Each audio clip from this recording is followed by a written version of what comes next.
ಸ್ವಾಗತ ನಮ್ಮ ಚಾನಲ್ಗೆ. ನೀವು ನಮ್ಮ ಚಾನಲ್ಗೆ ಹೊಸಬರಾಗಿದ್ದರೆ ದಯವಿಟ್ಟು ಸಬ್ಸ್ಕ್ರೈಬ್ ಮಾಡಿಕೊಳ್ಳಿ. ಪ್ರೀತಿಸಿ ನೋಡು 5ನೇ ಸಂಚಿಕೆಗೆ ಸ್ವಾಗತ. ಈ ಕಥೆಯ ಹಿಂದಿನ ಸಂಚಿಕೆಗಳ ಲಿಂಕನ್ನು ಡಿಸ್ಕ್ರಿಪ್ಷನಲ್ಲಿ ಹಾಕಿದ್ದೇನೆ. ಯಾರೆಲ್ಲ ಇನ್ನೂ ಹಿಂದಿನ ಕಥೆಯನ್ನು ನೋಡಿಲ್ಲ ಎಲ್ಲರೂ ನೋಡ್ಕೊಂಡು ಬನ್ನಿ.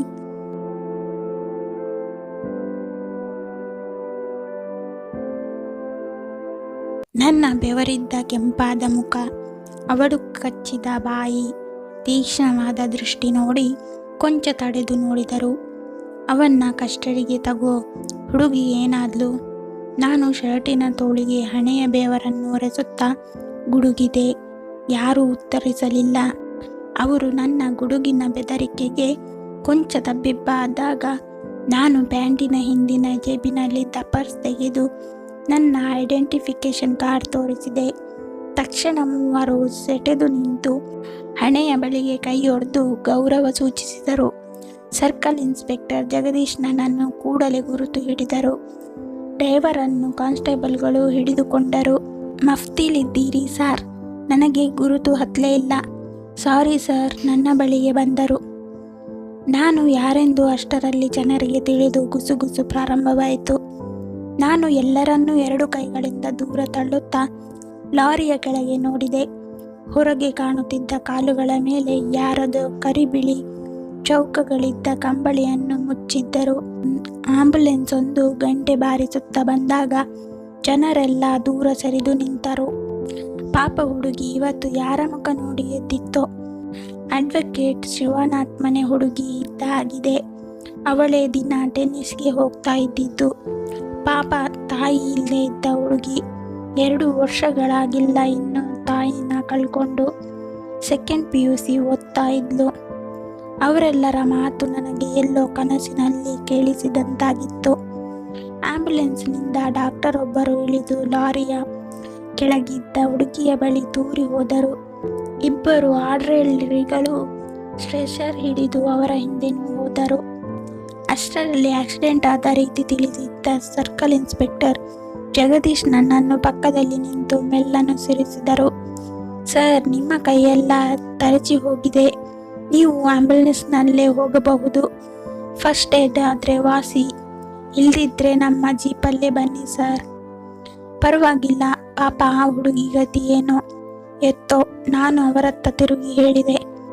ಅಷ್ಟರಲ್ಲಿ ಕಂಬಳಿಯನ್ನು ಸುತ್ತಿ ಸ್ಟ್ರೆಚರಿನ ಮೇಲೆ ಮಲಗಿಸಿದ್ದುದು ಕಾಣಿಸಿತು. ಮುಂದೆ ಕಾಣಬಹುದಾದದ್ದನ್ನು ನೋಡಲಾರದೆ ಮುಖ ತಿರುಗಿಸಿದೆ. ಜಗದೀಶ್ ಡಾಕ್ಟರ್ ಬಳಿಗೆ ನಡೆದರು. 2 ಕ್ಷಣಗಳಲ್ಲಿ ಅವರು ಮತ್ತೆ ನನ್ನ ಪಕ್ಕದಲ್ಲಿದ್ದರು. ಹುಡುಗಿಗೆ ಮೈಮೇಲೆ ಜ್ಞಾನ ಇಲ್ಲ. ಎಲ್ಲಿಗೆ ಏಟು ಬಿದ್ದಿದೆಯೋ ತಿಳಿಯೋಲ್ಲ. ಕಾಲೆರಡೂ ಜಜ್ಜಿ ಹೋಗಿವೆ. ನಾನು ಮಾತನಾಡದಿದ್ದುದು ಕಂಡು ಕಾನ್ಸ್ಟೇಬಲಿಗೆ ಕೂಗಿ ಹೇಳಿದರು, ಜೀಪಿನ ಸೀಟು ಮಡಿಸು. ಸಾಹೇಬ್ರಿಗೆ ತುಂಬ ಗಾಯ ಆಗಿದೆ.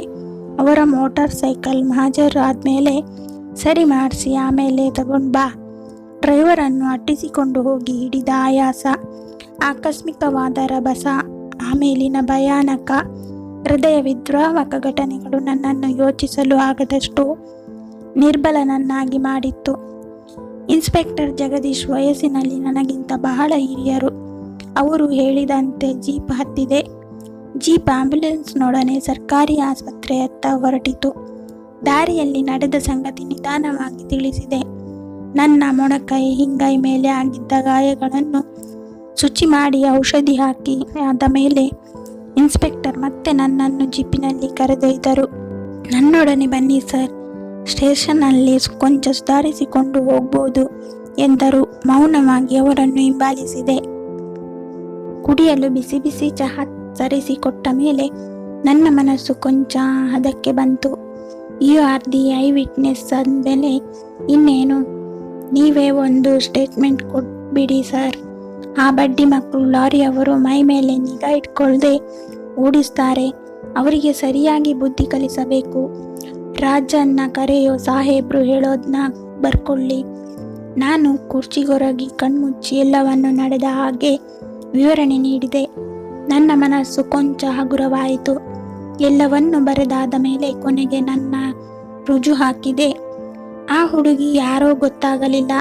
ಪಾಪ, she looked very young. Death instantaneous ಆಗಿರಬೇಕು. ನಾನು ಮುಜುಗರದಿಂದ ಕಾಫಿನಲ್ಲಿ ಕೈಯಾಡಿಸಿದಾಗ ಇನ್ಸ್ಪೆಕ್ಟರ್ ನನ್ನ ಮುಖ ನೋಡಿ ನಸುನಕ್ಕರು. You are new to all this. Sir, ನಮಗದೆಲ್ಲ ಬಹಳ ಹಳೇದು. ಒಂದು ನಿಮಿಷ ಸರ್, ಹಾಸ್ಪಿಟಲ್ಗೆ ರಿಂಗ್ ಮಾಡಿ ಮೆಡಿಕಲ್ ರಿಪೋರ್ಟ್ ಕೊಂಚ ವಿಚಾರಿಸ್ತೀನಿ. ಎದ್ದು ಹೊರಟರು. ನಾನು ಸುತ್ತಲೂ ಕಣ್ಣಾಡಿಸಿದಾಗ ಜೀಪಿನಿಂದ ಒಳಗೆ ತಂದಿಟ್ಟಿದ್ದ ಸಾಮಾನುಗಳತ್ತ ದೃಷ್ಟಿ ಹರಿಯಿತು. 4-5 ನೋಟ್ಬುಕ್ಗಳು, ಒಂದು ಹಸಿರು ಪೆನ್ನು, ಟೆನ್ನಿಸ್ ರಾಕೆಟ್, ಹೂಗಳಿದ್ದ ಸಣ್ಣ ಕರವಸ್ತ್ರ. ಬಗ್ಗಿ ಒಂದು ನೋಟ್ಬುಕ್ಕನ್ನು ಕೈಗೆತ್ತಿಕೊಂಡೆ. ಅದರ ಮೇಲೆ ಮುದ್ದಾದ ಗುಂಡು ಅಕ್ಷರಗಳು. ಮಧು ಎಸ್, ಸೆಕೆಂಡ್ PUC. ಅಂದರೆ ಹುಡುಗಿಯ ಹೆಸರು ಮಧು.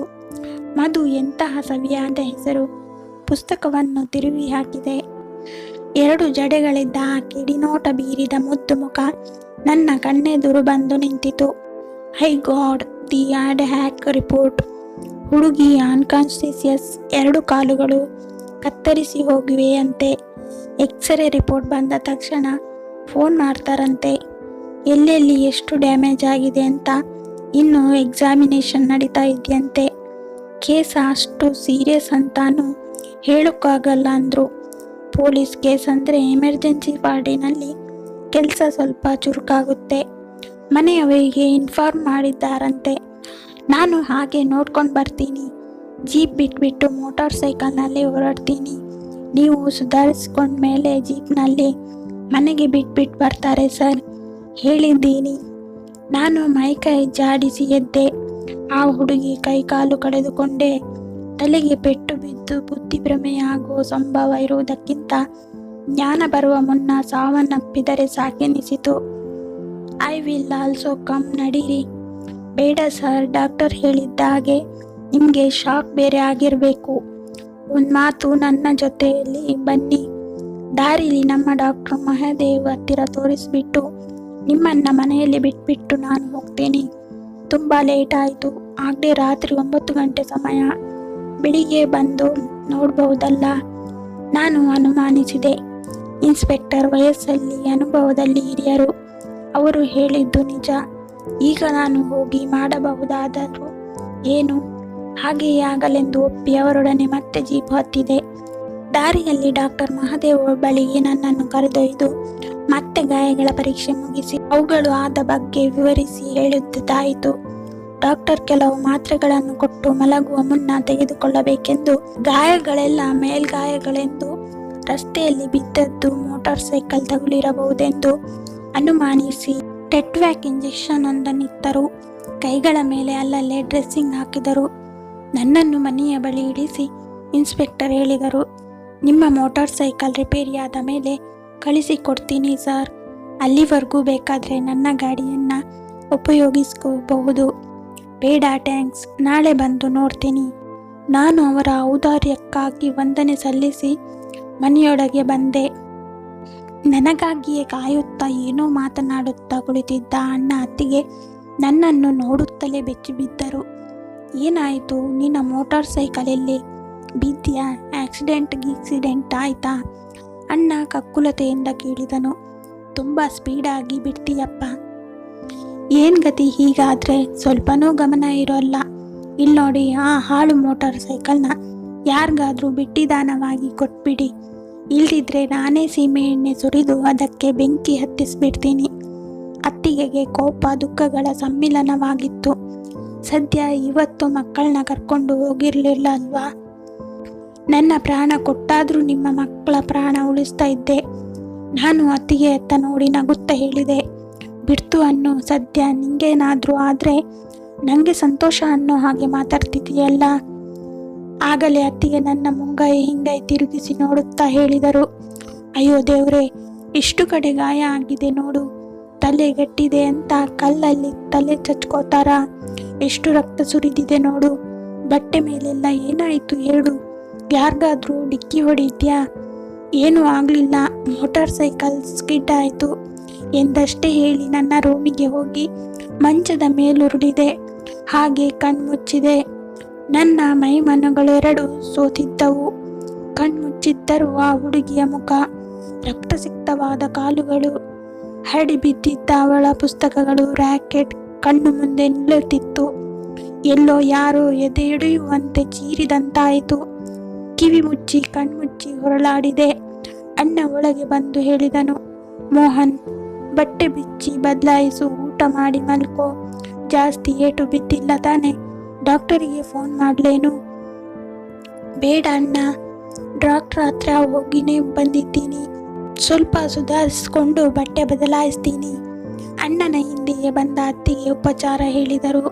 ನೋಡು, ನಿನ್ನ ಬಟ್ಟೆ ತೆಗೆದುಕೊಡ್ತೀನಿ, ಹಾಗೆ ಬದಲಾಯಿಸು. ಏನ್ರಿ ಹಾಗೆ ನೋಡ್ತಾ ಇದ್ದೀರಿ? ಅವನಿಗೆ ಬಟ್ಟೆ ಬದಲಾಯಿಸೋಕ್ಕೆ ಹೆಲ್ಪ್ ಮಾಡಬಾರ್ದಾ? ಅಣ್ಣನನ್ನು ಗದರಿದರು. ಅಣ್ಣ ನನ್ನ ಸಹಾಯಕ್ಕೆ ಬಂದನು. ಅತ್ತಿಗೆ ಬಟ್ಟೆ ತೆಗೆದುಕೊಟ್ಟರು. ಇಲ್ಲಿಗೆ ತಟ್ಟೆಯಲ್ಲಿ ಕಲಸಿ ತಂದ್ಕೊಡ್ತೀನಿ, ತಿನ್ಬಿಟ್ಟು ಮಲ್ಕೋ. ಊಟದ ಹೆಸರು ಕೇಳುತ್ತಲೇ ಹೊಟ್ಟೆ ತೊಳಸಿದಂತಾಯಿತು. ನಂಗೇನು ಬೇಡ, ಈಗೇನು ಸೇರೋಲ್ಲ. ಡಾಕ್ಟರ್ ಟ್ಯಾಬ್ಲೆಟ್ ಕೊಟ್ಟಿದ್ದಾರೆ, ನುಂಗಿ ಮಲ್ಕೋತೀನಿ.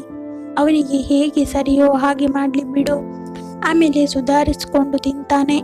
ಅಣ್ಣ ಹೇಳಿದಾಗ ಅತ್ತಿಗೆ ಮರು ಮಾತಾಡದೆ ಒಂದು ಲೋಟದಲ್ಲಿ ಬಿಸಿ ಬಿಸಿ ಹಾಲು, ಒಂದು ಲೋಟದಲ್ಲಿ ನೀರನ್ನು ತಂದಿಟ್ಟರು. ಹಾಲು ಕುಡಿದು ಡಾಕ್ಟರ್ ಕೊಟ್ಟಿದ್ದ ಮಾತ್ರೆ ನುಂಗಿದೆ. ಏನಾದರೂ ಬೇಕಾದರೆ ಕೇಳು, ಎಬ್ಬಿಸು, ಪರವಾಗಿಲ್ಲ. ಅತ್ತಿಗೆ ಹೇಳಿ ರೂಮಿನ ಬಾಗಿಲು ಮುಂದೆ ಮಾಡಿಕೊಂಡು ಹೋದರು. ನಾನು ಹಾಸಿಗೆಯ ಮೇಲುರುಳಿದೆ. ಬಿದ್ದಾಗ ಆಗಿನ ಆತಂಕ ತವಕದಲ್ಲಿ ತಿಳಿದಿರಲಿಲ್ಲ. ಮೈಯೆಲ್ಲ ಜಜ್ಜಿದ ಹಾಗಾಗಿ ನೋಯುತ್ತಿತ್ತು. ಕಣ್ಣು ಮುಚ್ಚಿದರೆ ಮತ್ತೆ ಅದೇ ಚೀರುವಿಕೆ, ಅದೇ ರಕ್ತ, ಅವಳದೇ ಮುಖ. ಮನಸ್ಸಿನಿಂದ ಬಲವಂತವಾಗಿ ಕಿತ್ತೊಗೆಯಲು ಯತ್ನಿಸಿದಷ್ಟು ಭೂತಾಕಾರವಾಗಿ ನನ್ನೆದುರು ಬಂದು ನಿಲ್ಲುತ್ತಿತ್ತು. ಆ ಆಕಸ್ಮಿಕದಲ್ಲಿ ನನ್ನದು ತಪ್ಪಿದೆ. ನಾನು ಆ ಹುಡುಗಿಯನ್ನು ಉದ್ರೇಕಿಸಬಾರದಿತ್ತು. ಆಗ ಅವಳು ಮೆಲ್ಲಗೆ ಹೋಗುತ್ತಿದ್ದಳು ಏನೋ. ಲಾರಿ ಬಂದಾಗ ಬ್ರೇಕ್ ಹಾಕಲು ಆಗಬಹುದಿತ್ತೇನೋ. ಅವಳ ಈ ಸ್ಥಿತಿಗೆ ನಾನೇ ಕಾರಣ ಎನಿಸಿತು. ಒಂದು ವೇಳೆ ಅವಳು ನನಗೆ ಮುಂದೆ ಹೋಗಲು ಬಿಟ್ಟಿದ್ದರೆ ನಾನು ಅವಳ ಬದಲು ಲಾರಿಯ ಕೆಳಗಿರುತ್ತಿದ್ದುದು ಖಂಡಿತ. ಒಂದು ವಿಧದಲ್ಲಿ ಅವಳು ನನ್ನನ್ನು ಬದುಕಿಸಿ ಜೀವದಾನ ಮಾಡಿ ತಾನು ಸಾವಿನದವಡೆಗೆ ನುಗ್ಗಿದಳು. ಪಾಪ, ಆ ಹುಡುಗಿಯ ಗತಿ ಏನಾಗಿದೆಯೋ? ನನ್ನ ಇಷ್ಟು ಸಣ್ಣ ಗಾಯವಾದುದಕ್ಕೆ ಇಷ್ಟು ಆರೈಕೆ, ಎಲ್ಲರಿಗೂ ಆತಂಕ. ಅವಳ ಮನೆಯವರಿಗೆಲ್ಲ ಎಷ್ಟು ಸಂಕಟವೋ. ಇಂದು ನನಗೇನು ಕೇಡುಗಾಲ ಬಂದಿತ್ತೋ? ಸುಂದರೇಶನ ಮನೆಗೆ ಹೋಗುವ ಬುದ್ಧಿ ನನಗೇಕೆ ಕೊಟ್ಟ? ಯೋಚಿಸಿ ಯೋಚಿಸಿ ನನ್ನ ತಲೆ ಕೆಟ್ಟಿತು. ಸಣ್ಣಗೆ ತಲೆ ನೋಯತೊಡಗಿತು. ಎದ್ದು ಸಿಗರೇಟು ಹಚ್ಚಿಕೊಂಡು ತಲೆಯನ್ನು ತಿಳಿ ಮಾಡಿಕೊಳ್ಳಲು ಯತ್ನಿಸಿದೆ. ರೂಮಿನಲ್ಲೇ ಅತ್ತಿಂದಿತ್ತ ಓಡಾಡಿದೆ. ಮನಸ್ಸು ಸ್ಥಿಮಿತಕ್ಕೆ ಬರಲಿಲ್ಲ. ಮತ್ತೆ ಮಲಗಿದೆ. ಮೈ ಮೂಳೆ ಮೂಳೆಗಳು ನೋಯುತ್ತಿರುವಂತೆ ಭಾಸವಾಯಿತು. ಡಾಕ್ಟರ್ ಕೊಟ್ಟಿದ್ದ ಮಾತ್ರೆಗಳನ್ನೆಲ್ಲ ಒಟ್ಟಿಗೆ ಬಾಯಿಗೆ ಹಾಕಿಕೊಂಡು ನೀರು ಕುಡಿದು ನುಂಗಿದೆ. ಎಲ್ಲವನ್ನು ಮರೆತು ಕಣ್ಮುಚ್ಚಿ ಮಲಗಲು ಯತ್ನಿಸಿದೆ. ಮಾತ್ರೆಗಳ ಪ್ರಭಾವದಿಂದಲೋ ನನ್ನ ಮನಸ್ಥೈರ್ಯದಿಂದಲೋ ಏನೋ ಕೊಂಚ ಜೊಂಪು ಹತ್ತಿತು. ಹುಡುಗಿಯೊಬ್ಬಳು ಓಡಾಡುತ್ತಿದ್ದಾಳೆ, ಕೈಯಲ್ಲಿ ಟೆನ್ನಿಸ್ ರ್ಯಾಕೆಟ್. ಒಮ್ಮಿಂದೊಮ್ಮೆಗೆ ಹುಡುಗಿ ಕೆಳಗೆ ಬೀಳುತ್ತಿದ್ದಾಳೆ. ಅವಳ ಕಾಲೆಲ್ಲ ರಕ್ತ. ಅವಳು ಚೀರುತ್ತಿದ್ದಾಳೆ. ಬೆಚ್ಚಿ ಎದ್ದು ಕುಳಿತೆ. ಹತ್ತಿದ್ದ ನಿದ್ದೆ ಹಾರಿ ಹೋಗಿತ್ತು. ಮೈ ಬೆವರ್ತು ಹೋಗಿತ್ತು. ಯಾವುದರಿಂದಲೂ ಪ್ರಯೋಜನವಿಲ್ಲವೆಂದು ನನಗೆನಿಸಿತು. ಎದ್ದು ತಣ್ಣೀರಿನಲ್ಲಿ ಮುಖ ತೊಳೆದುಕೊಂಡೆ. ಹೊರಗೆ ಹೋಗುವ ಉಡುಪು ಧರಿಸಿ ಕಾಲಿಗೆ ಚಪ್ಪಲಿ ಮೆಟ್ಟಿ ರೂಮಿನಿಂದ ಹೊರಗೆ ಬಂದೆ. ಆಗ ತಾನೇ ಮಲಗುವ ಮುನ್ನ ಮನೆಯ ದೀಪಗಳನ್ನು ಆರಿಸುತ್ತಿದ್ದ ಅಣ್ಣ ಅಚ್ಚರಿಯಿಂದ ನೋಡಿದನು. ಇದೇನು ಈ ಹೊತ್ತಲ್ಲಿ ಎಲ್ಲಿಗೆ ಹೊರಟೆ? ಈಗ ಬಂದ್ಬಿಡ್ತೀನಿ, ಏನೋ ಮರ್ತು ಬಿಟ್ಟಿದ್ದೀನಿ. ನಿನ್ನ ಸ್ಕೂಟರ್ ತಗೊಂಡು ಹೋಗ್ಲಾ ಎಂದಾಗ ಅಣ್ಣ ಅನುಮಾನಿಸುತ್ತಾ ಸ್ಕೂಟರಿನ ಕೀಯನ್ನು ನನ್ನ ಕೈಗಿತ್ತನು. ಬೇಗ ಬಂದ್ಬಿಡು, ಹುಷಾರು. ಅತ್ತಿಗೆ ಎದ್ದು ಬಂದು ಅಡ್ಡಿ ಮಾಡುವಳೆಂದು ಬೇಗನೆ ಸ್ಕೂಟರ್ ಹತ್ತಿ ಸರ್ಕಾರಿ ಆಸ್ಪತ್ರೆಯ ಹತ್ತಿರಕ್ಕೆ ಧಾವಿಸಿದೆ. ನನ್ನ ಮೈ ಕೈ ನೋವು ಎಲ್ಲಿಗೋ ಮಾಯವಾಗಿತ್ತು.